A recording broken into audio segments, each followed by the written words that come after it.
आप जिस जमीन पर खड़े या बैठे हो वो जमीन अभी रियल टाइम में एक्सेलरेट हो रही है।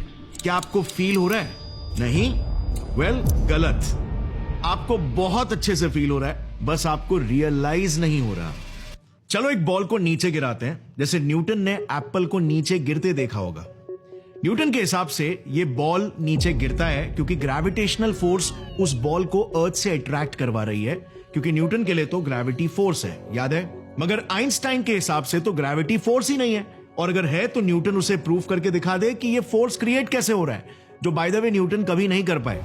चलो इसे एक एक्सपेरिमेंट की मदद से टेस्ट करते हैं कि ये सही है कि नहीं, एक बॉटल की मदद से। इस बॉटल में मैंने चारों साइड से छेद कर दिया है, जिसमें से पानी अभी नीचे गिर रहा है। बट अगर आइंस्टाइन सही है तो जैसे ही मैं इस बॉटल को ड्रॉप करूंगा ये इनर्शिया में आ जाएगा, यानी कि वेटलेस और फोर्सलेस हो जाएगा और पानी का गिरना बंद हो जाना चाहिए। So ready for the test.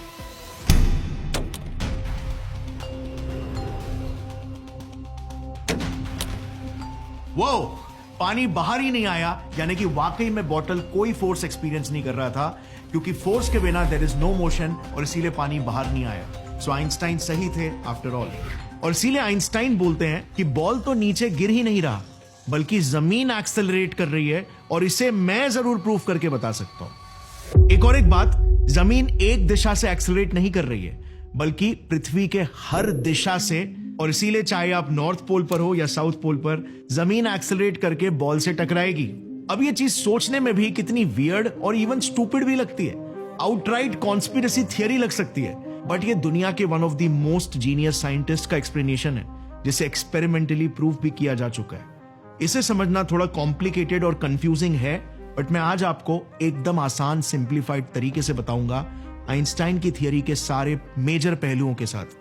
देखो, पहले तो ये सुनने में इतना पेचीदा क्यों लगता है कि बॉल नीचे नहीं बल्कि जमीन एक्सेलरेट कर रही है, क्योंकि हमें बचपन से न्यूटन का एक्सप्लेनेशन ही सिखाया गया है, और इसीलिए न्यूटोनियन एक्सप्लेनेशन हमारे लिए कॉमन सेंस बन चुका है, और न्यू आइडियाज हमें एकदम से गुस्सा दिला देते हैं, क्योंकि हमारा दिमाग उसे झूठ और अनट्रस्टवर्दी परसीव करता है।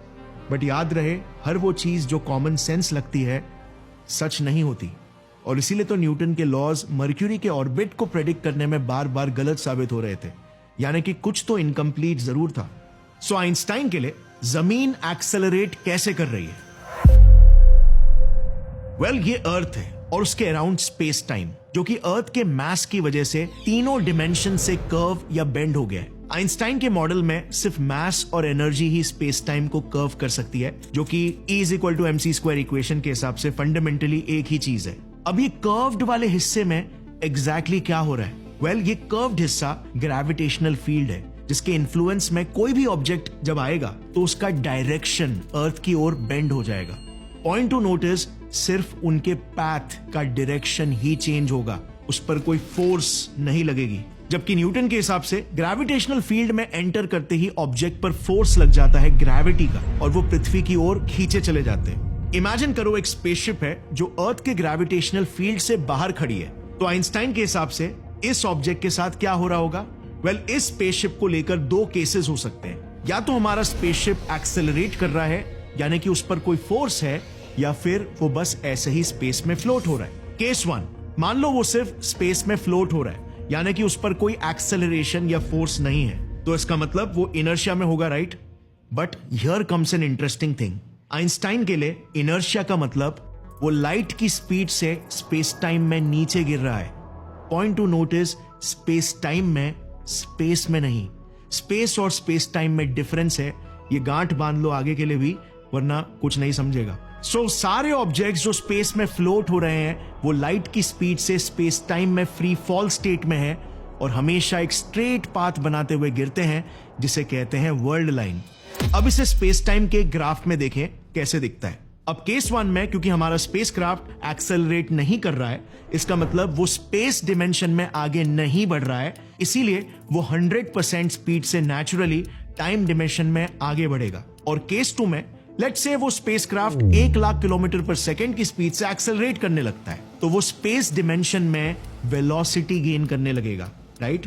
और इसीलिए अब उसकी टाइम डिमेंशन में वेलोसिटी या सिंपली स्पीड स्लो होने लगेगी, और यहीं से आता है टाइम डायलेशन का कॉन्सेप्ट। कि स्पेस डिमेंशन में एक्सेलरेट करने से टाइम स्लो हो जाता है। सो यहां पर पॉइंट टू नोट इज, चाहे जो कुछ भी हो जाए, एक ऑब्जेक्ट की वेलोसिटी या स्पीड कह लो, हमेशा स्पेस और टाइम डिमेंशन में डिस्ट्रीब्यूट हो जाती है, और स्पेस टाइम में वो हमेशा लाइट की स्पीड से ही ट्रैवल करता है। एक पॉइंट टू नोट है कि आइंस्टाइन के लिए acceleration is nothing but deviation from a free fall. अच्छा, अब सोचा क्या, आइंस्टाइन क्यों बोलते हैं कि हर ऑब्जेक्ट लाइट की स्पीड से स्पेस टाइम में ट्रैवल कर रहा है? क्यों? आंसर कर सकते हो? वेल, ऐसे कॉम्प्लेक्स क्वेश्चंस को आंसर करने के लिए बहुत इंपॉर्टेंट है कि आपकी साइंस के फंडामेंटल्स की अंडरस्टैंडिंग क्लियर हो। अब सोचा क्या, आइंस्टाइन क्यों बोलते हैं कि हर ऑब्जेक्ट लाइट की स्पीड से स्पेस टाइम में ट्रैवल कर रहा है? वेल, ये प्योरली इक्वेशन से आया है, क्योंकि लाइट की स्पीड ही हमारे यूनिवर्स के फैब्रिक की स्पीड लिमिट है। ये लिटरली पूरे स्पेस टाइम फील्ड की मैक्सिमम स्पीड कैपेसिटी है, बिकॉज लाइट पार्टिकल फोटॉन्स मैसलेस होते हैं, इसीलिए स्पेशल रिलेटिविटी में भी लाइट ही वो स्पेशल एलिमेंट है। अब हम बात करते हैं एक इंटरेस्टिंग और बहुत ही इंपॉर्टेंट फिनोमेनन की। केस 2 पर नजर डालना वापस से। लेट्स से इस स्पेसक्राफ्ट के अंदर अब आप ट्रैवल कर रहे हो। अब ध्यान देना, जब तक आपने स्पेसक्राफ्ट में अपने बूस्टर्स को चालू करके एक्सेलरेशन नहीं दिया, तब तक आप एकदम वेटलेस फील करोगे। एग्रीड?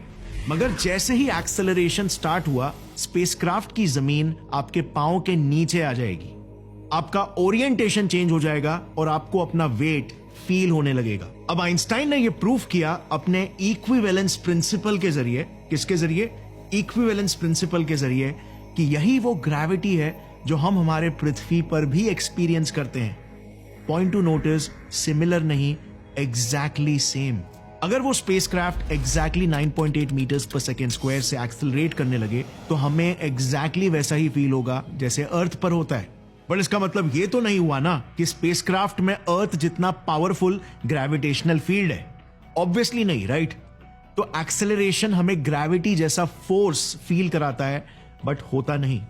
और इसीलिए a big point here is, जो ग्रेविटी का फोर्स हम पृथ्वी पर फील करते हैं, वो असल में एक इल्यूजन है, काइंड ऑफ फेक। एक्चुअली में अर्थ एक्सेलरेट हो रहा है, और आज तो इस कॉन्सेप्ट के एकदम जड़ तक जाकर ही इसे समझेंगे कि आखिर कैसे हो रहा है। फेक ग्रेविटी और रियल ग्रेविटी में फर्क क्या है, ये बहुत इंपॉर्टेंट है क्लियर करना। अब वापस आते हैं हमारे पहले वाले एग्जाम्पल में। तो जब एक पासिंग स्पेसक्राफ्ट अर्थ के ग्रेविटेशनल फील्ड में आएगा, तो अब क्या होगा? वेल, उसके सामने एक कर्व्ड पाथ आ जाएगा, जिस वजह से इवन अगर वो स्ट्रेट लाइन में भी ट्रैवल करे, तो वो अर्थ के सेंटर के डायरेक्शन की ओर बेंड करने लगेगा।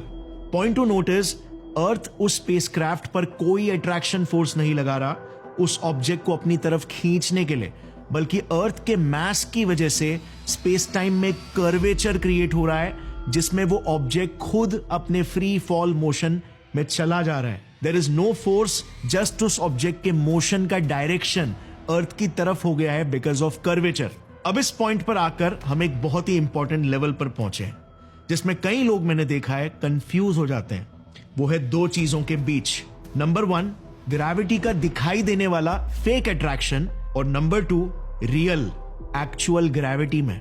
देखो, आइंस्टाइन के लिए पृथ्वी पर जब हम बॉल को नीचे गिराते हैं, तो पृथ्वी उसे 9.8 मीटर्स पर सेकेंड स्क्वायर के एक्सेलरेशन से नीचे नहीं खींच रही, बल्कि एक दूसरा फिनोमेनन टेक ओवर करता है, जिसको हम ग्रेविटी समझकर कंफ्यूज हो जाते हैं। और इसीलिए 3 इंपॉर्टेंट एलिमेंट्स के बीच में बारीक डिफरेंस को समझना बहुत इंपॉर्टेंट है।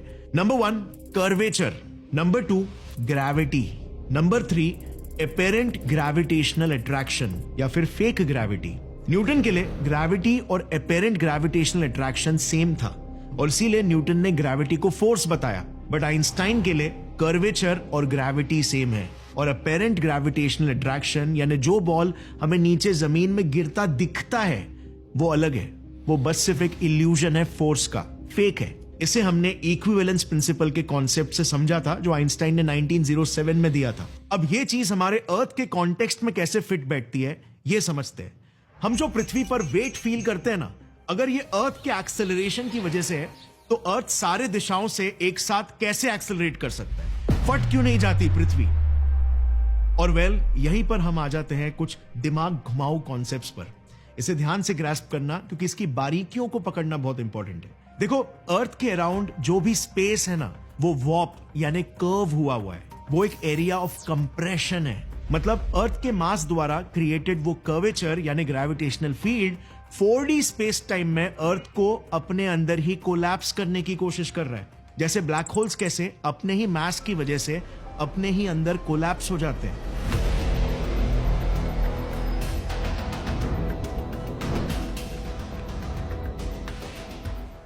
अर्थ के साथ भी एग्जैक्टली यही हो रहा है। और सिर्फ अर्थ को ही नहीं, बल्कि अर्थ के ग्रेविटेशनल फील्ड में जितने भी ऑब्जेक्ट्स हैं, सबको ये towards centre of mass of earth compress करने की कोशिश कर रहा है। सो एसेंशियली यहां पर कोई फोर्स ऐड नहीं हो रही, बल्कि स्पेस खुद ही अर्थ के मास की वजह से सेंटर ऑफ मास की तरफ कोलैप्स हो रहा है। बट अर्थ का जो मास है और जो मैटर उसे मास दे रहा है, उस मैटर के बीच में इलेक्ट्रोमैग्नेटिक रिपल्शन का फोर्स है, और यही फोर्स अर्थ को 4D स्पेस टाइम में कोलैप्स होने से बचा रही है, कंप्रेशन को रेजिस्ट कर रही है।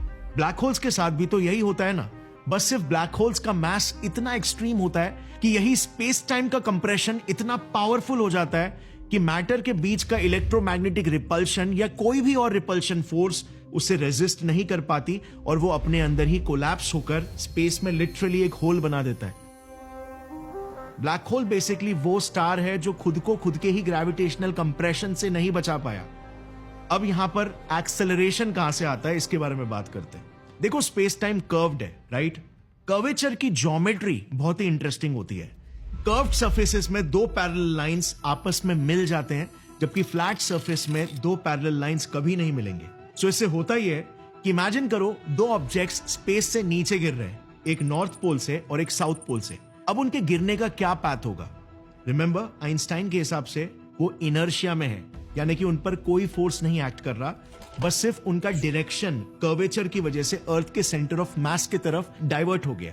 वेल, इसी वजह से अल्टीमेटली वो दोनों इनर्शिया में होने के बाद भी अर्थ पर ही गिरेंगे। अब अर्थ का सरफेस तो स्पेस के कंप्रेशन को रेजिस्ट कर रहा है, जैसे हमने पहले जाना था, बट ये ऑब्जेक्ट्स तो कर्वेचर की वजह से अर्थ के सरफेस से जाके टकरा गए, और अब इनका फ्री फॉल यानी कि स्टेट ऑफ इनर्शिया रुक गया। इनर्शिया रुकवाने का फोर्स किसने अप्लाई किया? यहां पर अर्थ ने। आइंस्टाइन की रिलेटिविटी में एक्सेलरेशन का डेफिनेशन क्या है? When force is applied to deviate from the natural free fall और इनर्शिया। और इसी वजह से हमारे पर्सपेक्टिव से हम तो फ्री फॉल में है, यानी कि इनर्शिया में, बट अर्थ एक्सेलरेट होकर हमसे टकरा रहा है। अब अगर एकदम ऑब्जेक्टिवली देखें, न्यूट्रल पर्सपेक्टिव से, तो स्पेस टाइम अर्थ के सेंटर ऑफ मास की तरफ कंप्रेस होना चाह रहा है, और इसीलिए इस कंप्रेस होते स्पेस टाइम के साथ हमारा फ्री फॉल मोशन भी अर्थ के सेंटर ऑफ मास की दिशा की ओर जाना चाहता है। बट अर्थ का सरफेस हमें सेंटर की ओर जाने से रोक रहा है, हमारे और इनवर्ड्स कंप्रेसिंग स्पेस के रिलेटिवली आउटवर्ड्स एक्सेलरेट कर रहा है। और इसीलिए अगर आप एक एक्सेलरेशन मापने वाला एक्सेलरोमीटर लोगे और जमीन पर लगा दोगे, तो ये प्रूफ है कि जमीन वाकई में एक्सेलरेट कर रही है 9.8 मीटर्स पर सेकेंड स्क्वायर की गति से। सो ये था अपेरेंट ग्रेविटेशनल अट्रैक्शन, जो कि फेक ग्रेविटी है, जिसे हम मिस्टेकनली फोर्स ऑफ ग्रेविटी समझते हैं, बट ये लिंक्ड है इक्विवेलेंस प्रिंसिपल के साथ। एक्सेलरेशन ग्रेविटी का एक इल्यूजन क्रिएट करता है। अब समझते हैं रियल ग्रेविटी क्या होती है, real actual gravity.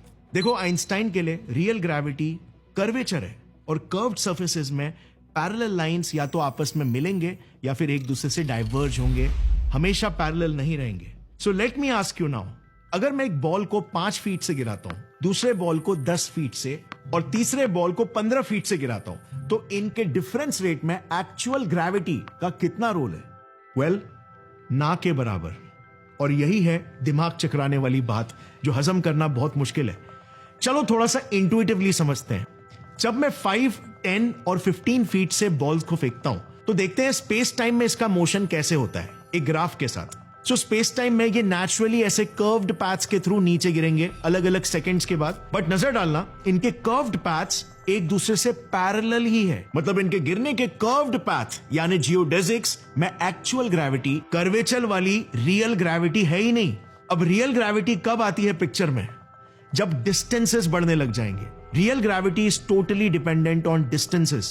So imagine करो, अब आप 1 मिलियन, 10 मिलियन और 100 मिलियन फीट ऊपर से बॉल को फेंकते हो। अब जो इनका मोशन होगा ना थ्रू स्पेस टाइम, इनके पैथ्स में अब आपको डिविएशंस मिलेंगे स्पेस टाइम के कर्वेचर की वजह से। इनके पैथ्स अब पैरेलल नहीं रहेंगे और ये है रियल ग्रेविटी जो कर्वेचर की वजह से लॉन्ग डिस्टेंसेस में पैथ्स में डेविएशन क्रिएट कर रही है। जैसे जैसे एक ऑब्जेक्ट स्पेस टाइम कर्वेचर में ज्यादा डिस्टेंस ट्रैवल करेगा उतनी ज्यादा वो एक्चुअल ग्रेविटी को एक्सपीरियंस करेगा।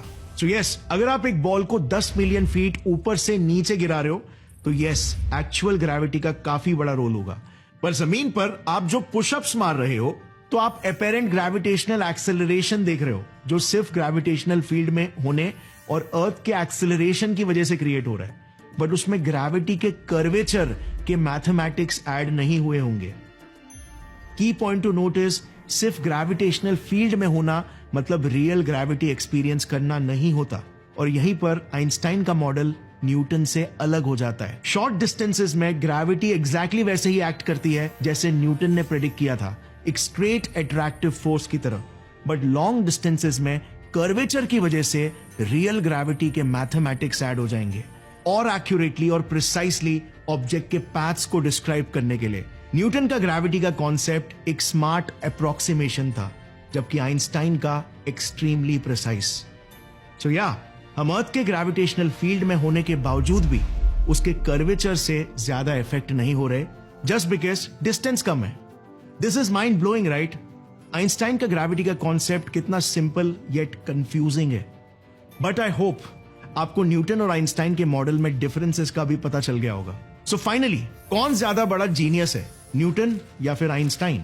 सो देखो गाइस, न्यूटन ने हमें जमीन पर चलना सिखाया तो आइंस्टाइन ने हमें एहसास दिलाया कि जमीन ही दौड़ रही है। एक ने सवाल पूछा what pulls the apple down, तो दूसरे ने प्रश्न किया what bends the space around. एक ने ब्रह्मांड को एक ब्यूटीफुल सिंक्रोनाइज क्लॉक की तरह देखा तो दूसरे ने स्ट्रेचेबल फैब्रिक की तरह जो खुद के ही वजन में दब रही है। एक ने हमें गेम खेलना सिखाया तो एक ने हमें गेम के सारे चीट कोड्स बता दिए, बट असली गेम अभी तक चालू है और हो सकता है अगला खिलाड़ी आप में से ही कोई हो जो इस वीडियो को देखकर इंस्पायर हो रहा है। Thanks for watching. जय हिंद।